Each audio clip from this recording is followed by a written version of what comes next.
बेंगलोर की रहने वाली एक लड़की जो कि ग्रेजुएशन कर रही थी, तभी उसके दिमाग में आता है कि क्यों ना पार्ट टाइम नौकरी कर ली जाए। नौकरी करेगी, इससे पैसे मिलेंगे और परिवार को भी कुछ मदद मिलेगी। यही सोचकर वो नौकरी की तलाश में जुट जाती है। कई दिन के प्रयास के बाद एक व्यक्ति मिलता है। वो कहता है कि ठीक है, नौकरी मिल जाएगी, लेकिन यहाँ नहीं बल्कि दिल्ली में मिलेगी। उसके लिए आपको कुछ नहीं करना पड़ेगा। जिस जगह, जिस दफ्तर में तुम्हारी नौकरी लगेगी, वहां पर आने जाने वाले लोगों की देखावाली करनी है, कौन आ रहा है, कौन जा रहा है, और इतने काम के उसे प्रतिदिन के हिसाब से 2000 रुपए मिलेंगे। लड़की ये बात सोचकर आगे सोचते ही नहीं है। वो सीधा कहती है कि ठीक है, मैं नौकरी के लिए तैयार हूं। अपने परिवार वालों को कोई ना कोई बहाना बनाकर सीधा दिल्ली पहुंच जाती है। दिल्ली 15 दिन तक एक होटल के अंदर रहती है और उस होटल में रहने के बाद 15 दिन में ही उसको सैलरी मिल जाती है। 15 दिन के 30,000 रुपए जब उसे मिलते हैं, वो बहुत ज्यादा खुश होती है। और जो व्यक्ति उसको लेके गया था, वो व्यक्ति फिर अचानक से गायब हो जाता है। 15 दिन के बाद उसको समझ में आता है कि वो बिक चुकी है, उसकी बोली लग चुकी है। कुछ दिनों के प्रयास के बाद उसने कोशिश बहुत की बचने की, लेकिन बच नहीं पाई और एक ऐसे व्यापार में धंस जाती है, ऐसे दलदल में धंस जाती है जहां से निकलकर वापस आना बहुत मुश्किल हो जाता है। दरअसल उसे कई दिनों के बाद, या कह सकते हैं महीनों के बाद, उसको पता चला था कि वो देह व्यापार में घुस चुकी है और उसको एक सेक्स वर्कर के रूप में काम करना पड़ेगा। एक एक दिन में उसने 110 से लेकर 130 तक ग्राहकों की सेवा की। 130 ग्राहक जब उसके साथ सुबह 10 बजे से लेके और अगली सुबह यानी कि सुबह 3 बजे तक शारीरिक संबंध बनाते थे, तब उसे समझ में आया कि जिस पैसों को कमाने के लिए वो यहाँ आई थी, वाकई बहुत बुरी हालत है। बचने की तमाम कोशिशें की, लेकिन बचने का एक ही मात्र रास्ता था, या तो ये शरीर बूढ़ा हो जाए या फिर पेट में बच्चा हो जाए।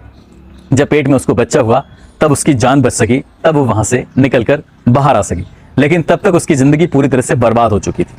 आज की जो सच्ची घटना मैं आपको सुनाने जा रहा हूं, इस सच्ची घटना में कुछ ऐसे ही होता है। ये एक पहली लड़की नहीं थी, बल्कि इस जैसी 5000 लड़कियों की जिंदगी बर्बाद करने वाली एक महिला की कहानी है, जिसको सुनने के बाद शायद आपके भी रोंगटे खड़े हो जाएंगे। आदाब, नमस्कार, सत श्री अकाल। मैं उस्मान सैफी। आज की जो सच्ची घटना मैं आपको सुनाने जा रहा हूं, ये सच्ची घटना है दिल्ली के जीबी रोड की।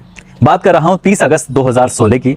पुलिस को लीड मिलती है कि जीबी रोड के अलग अलग कमरों के अंदर कुछ लड़कियां कैद हैं और उनसे गलत काम कराया जा रहा है, उनसे गौरख धंधा कराया जा रहा है, उनसे उनकी जिंदगी पूरी तरह से काली कर दी गई है।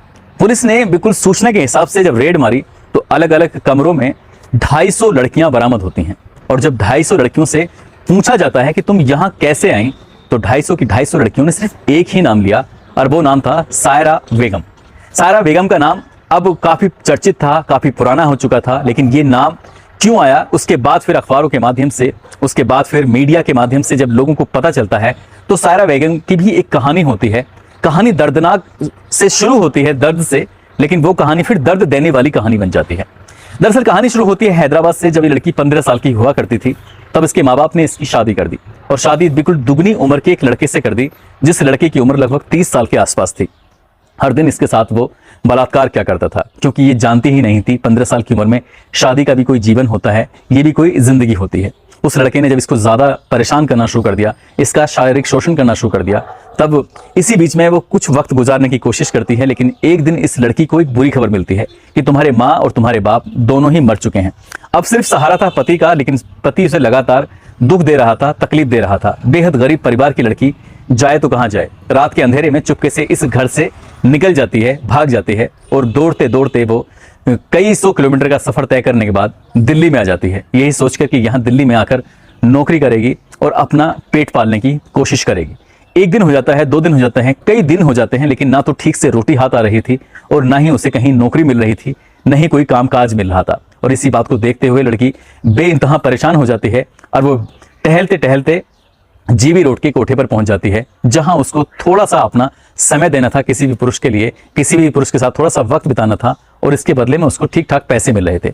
उसने देखा कि भूखे मरने से अच्छा है कि ये काम कर लिया जाए, लेकिन वो देह व्यापार था, एक सेक्स वर्कर की तरह किसी के साथ भी वक्त गुजारना था। अब यहाँ कोई रात नहीं थी, यहाँ कोई दिन नहीं था, यहाँ सब एक जैसा था। अब उसके साथ शुरू में से लेकर और बहुत दिनों तक ऐसे चलता रहा। उम्र उसकी बहुत कम थी और ज्यादा से ज्यादा लोग उसके साथ शारीरिक शोषण करने लगते हैं। वक्त आगे बढ़ता है, साल 1990 की बात है। इस जीबी रोड पर रेड पड़ जाती है, और जो पुलिस की रेड पड़ती है तो बहुत सारी लड़कियों को यहां से पकड़ा जाता है, और पकड़ने के बाद इस सायरा बेगम को भी पकड़कर सीधा हवालात में कर दिया जाता है। बाकी लड़कियां ऐसी होती हैं जिनके परिवार के लोगों ने संपर्क किया, बाकी लड़कियां ऐसी होती हैं जिनको जानने वालों ने संपर्क करके उन्हें लेके चले जाते हैं, लेकिन सायरा बेगम को लेने वाला, उसको अपने घर ले जाने वाला कोई आया ही नहीं, और इस लड़की को पुलिस को मजबूरन छोड़ना पड़ता है, और इसके पास कहीं जाने का कोई रास्ता नहीं था।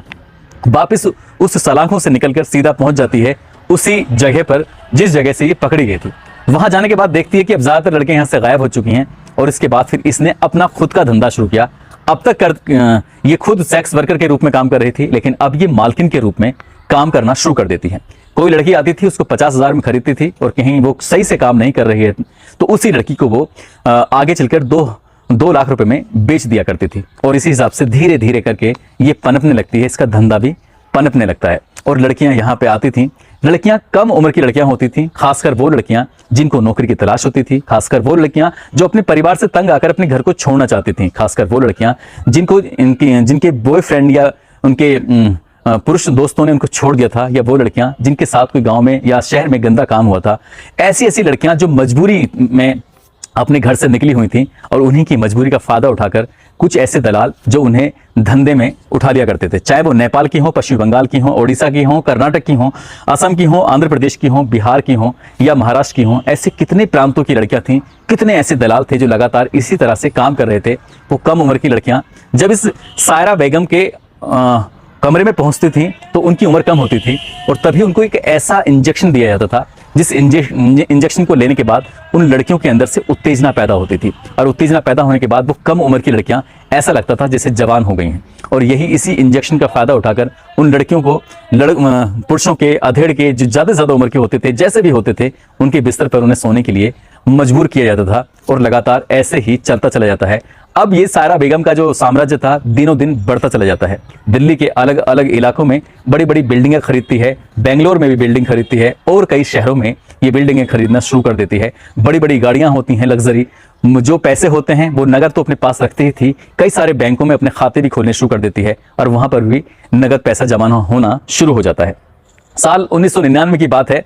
इससे पहले ही एक मुरादाबाद का रहने वाला लड़का जिसका नाम होता है आफाक हुसैन, वो भी घर से रोजी रोटी कमाने के लिए निकला था और निकलते निकलते वो पहुंच जाता है जीबी रोड के ऐसे इलाके में जहां पर ये महिलाएं, जहां पर वो लड़कियां इस तरह का गंदा धंधा काम करती थी।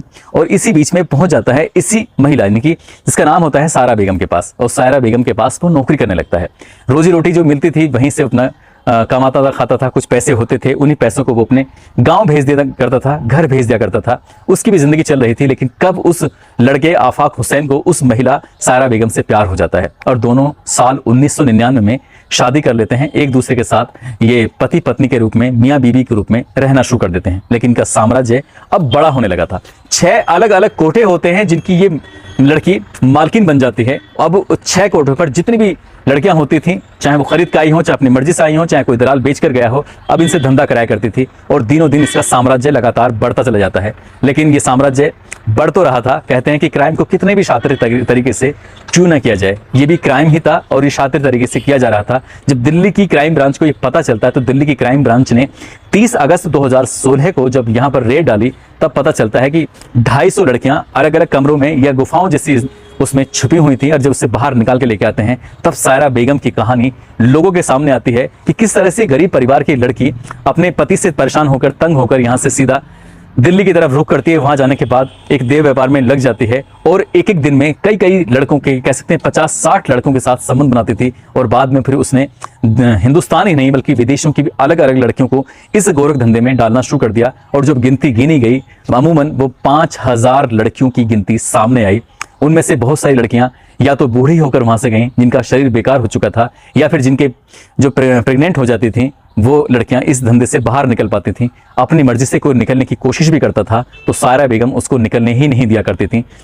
जबकि सायरा बेगम की जिंदगी खुद ऐसे काली दौर से निकली थी, गरीबी से निकली थी। वो चाहती तो अच्छा काम करने के बाद, जिसने लगभग 100 करोड़ रुपए की संपत्ति अर्जित की थी और ऐसी लड़कियों की वो जिंदगी बचा सकती थी, उनके लिए अच्छा काम कर सकती थी, उनका माँ का रोल अदा कर सकती थी। लेकिन उसने माँ का रोल अदा ना करके एक हैवान का, एक खूंखार का रोल अदा किया। उसे डॉन क्वीन के नाम से भी लोग दिल्ली में जाना करते थे। दोस्तों, इस पूरे घटनाक्रम को सुनाने का उद्देश्य किसी को परेशान करना नहीं है, किसी का दिल दुखाना नहीं है, बल्कि आपको जागरूक करना है, आपको सचेत करना है। और जाते जाते आज पंजाब के शानो अब्बासी हैं, इनका जन्मदिन है। इनको जन्मदिन की बहुत सारी शुभकामनाएं, बहुत बहुत मुबारकबाद। साथ ही चांदनी कुरैशी हैं, उमेश यादव हैं, मीना यादव हैं, जतिन शर्मा हैं, अजमत खान हैं, अंजुम खान हैं, हरिओम पाराशर हैं, उदय शंकर हैं, ऋषिराज सिंह हैं, मनीष निषाद हैं, आर्यन कुमार हैं, नबी जान अंसारी हैं, जमरुल जौनपुर से हैं। इन्होंने नाम लेने की अपील की थी। आप सब लोग अपना ख्याल रखें, सुरक्षित रहें। जय हिंद, जय भारत।